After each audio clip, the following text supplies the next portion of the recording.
अल्लाह जब देता है तो फिर ऐसे देता है कि आपकी सोच है। देखिए, जब आपने अल्लाह को कोई मामला सौंप दिया तो फिर रिलैक्स हो जाए, फिर वेट करें कि मैंने उस जात को सौंप दिया है जो अल वदूद है, जो बहुत मोहब्बत करने वाला है, जो अल वकील है, बेहतरीन मामलात को चलाने वाला है, जो कि अल कदीर है, बेहतरीन कुदरत रखता है हर चीज में, जो कि अल अजीज है, बहुत पावरफुल है, जो कि अल मुजीब है, बहुत करीब है, सुनने वाला है, जो कि अल फत्ताह है, खोलने वाला है, रास्तों को खोलने वाला है। जैसे यूसुफ अलैहिस्सलाम के लिए रास्ते खोले जब वो एक बुराई का शिकार ना हो जाते। तो बार बार अल्लाह रब्बुल आलमीन के एट्रीब्यूट्स माइंड में लाके इंसान अपने आप को काम डाउन करे कि क्या अल्लाह मुझे छोड़ देगा? क्या अल्लाह ने छोड़ा है किसी को? तारीख उठाकर देख ले, क्या नबियों की मदद नहीं की?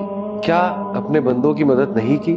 तो ये चीजें हम भूल जाते हैं, और जब हम भूल जाते हैं फिर हम परेशान होते हैं। जब हम परेशान होते हैं तो शैतान हावी होता है। तो अल्लाह के बारे में कभी नेगेटिव ना हो।